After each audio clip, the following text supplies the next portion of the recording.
Hi, my name is Gloria, and recently I went through something pretty traumatic. Unlike most of you, I never found a place that I can call home. You see, I'm originally from Mexico, but last year I immigrated to the USA. Throughout my childhood, everyone always talked about the American dream. So when my dad told us we'd be moving there, I wasn't surprised. But what happened next turned my family's life upside down.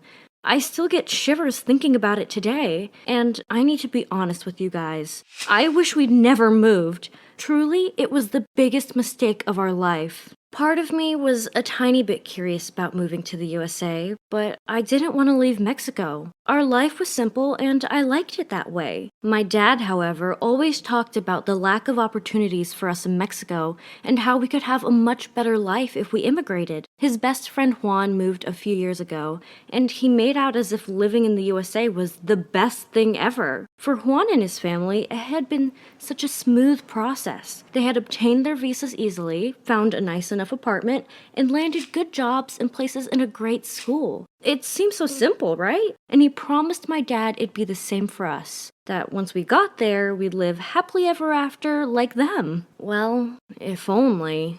Dad decided he would go first and stay with Juan until he sorted things out for us. His visa was surprisingly quick to come through, and before we knew it, he was on his way. We dropped him off at the border with only a suitcase of clothes and said we'd see him soon. Mom was pretty emotional as this would be the first time they'd been separated since they'd met. There were a lot of tears, and I remember thinking, chill out, Mom. I mean, we'd be there in like a month. Why all the tears?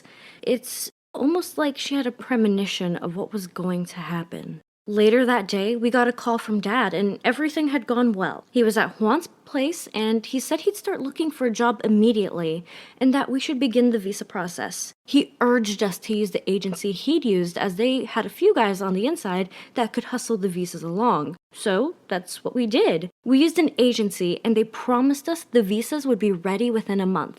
After a month passed, we still didn't have our visas. We were worried something had gone wrong.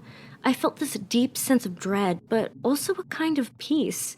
Maybe it wasn't meant to be. During our month of waiting, Dad landed 2 jobs. One was stacking shelves with Juan in a supermarket, and the other was as a taxi driver. So he was pretty much working 24/7. I mean, would we even see him? We eventually got our visas. Turns out they'd messed up our names and had to redo them all. We headed towards the border, and it was like deja vu, except this time, we were the ones crossing. I crossed first and had no problems.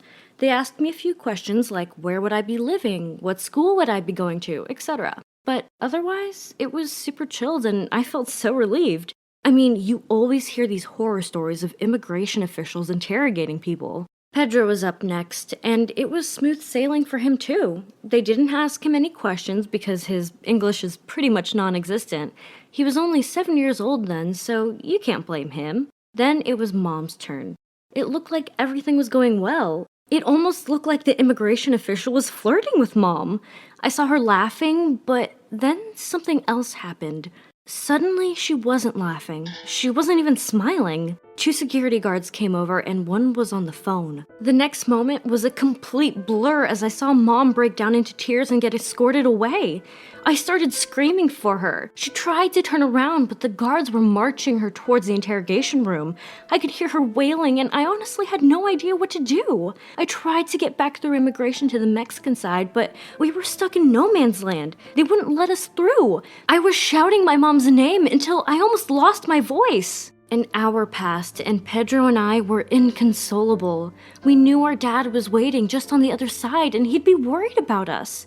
Eventually, a female immigration officer came over to us and told us something that was about to change our lives forever. Sorry, kids, but your mom won't be getting into the USA anytime soon, I'm afraid. She committed a bad crime a few years back, and so whoever issued her visa did it illegally. There's a huge black mark on her name. Sorry to break the news to you like this, but let's get you onto the other side, shall we? I hear your dad is waiting for you. As she said all of this, tears started streaming down my face.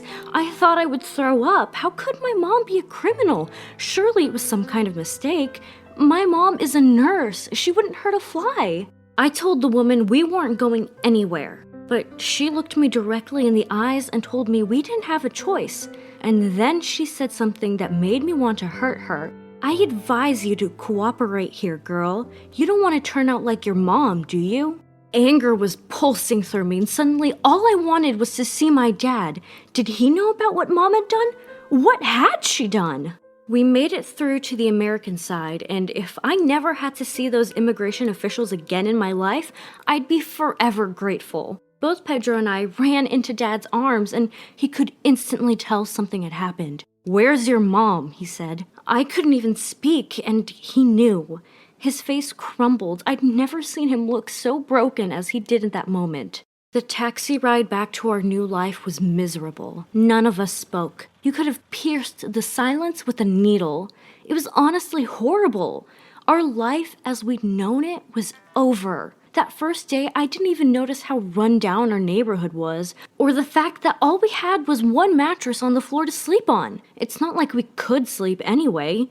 Juan and his wife rushed over and tried to put us in touch with some lawyers, but it seemed hopeless. It all felt too raw for me to even ask Dad what Mom had done. But in bed that night, he finally told me. Before we were born, Mom had been involved in a hit-and-run accident. She had been working a night shift at the hospital and had hit a young guy who was walking in the road. She hadn't noticed and had continued on home. But then she noticed a bit of blood on her car and suddenly realized what had happened. They'd thought this was all in the past and that it would have been wiped off her record by now because the young guy had survived and had eventually dropped the charges. But clearly, this was still haunting them.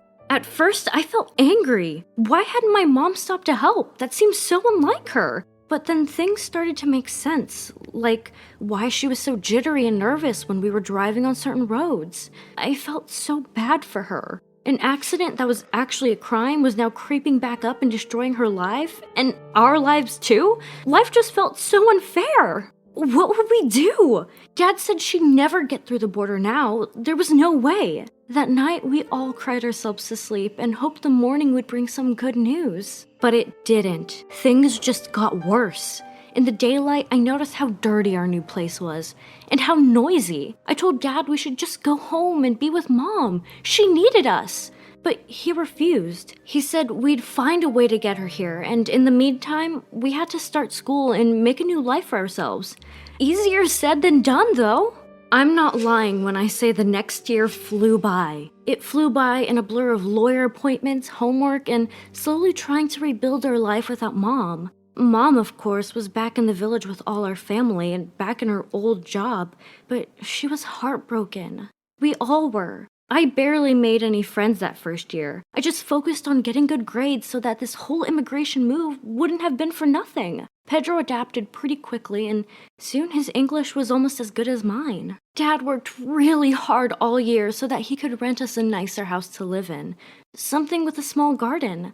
And when we eventually did move into that house, things did get better. I think I grew used to being the motherly figure in the house, and we were still so determined to get Mom into the USA. Dad was working tirelessly with a lawyer, but so far they hadn't been successful.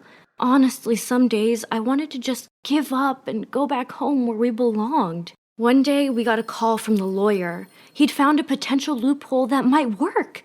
Dad rushed home from his supermarket shift, and we decided to have celebratory dinner. I cooked for us all, and for the first time in a year, it felt like we were finally happy. I went to wash up, and that's when I heard a crashing sound. It sounded like glass smashing. I ran through to the lounge and found Dad with his head in his hands. I didn't understand what had happened, but then I looked through the window just in time to see a gang of boys driving off with this taxi. They'd robbed us. We called the police, but there was nothing they could do. It felt like for every one step forward, we took two backward. Dad was devastated. At that moment, I realized this wasn't working. We were just living in this huge bubble of uncertainty and pretending that everything was okay. All we wanted more than anything was to be reunited with Mom, and the only way to make this happen was to move home.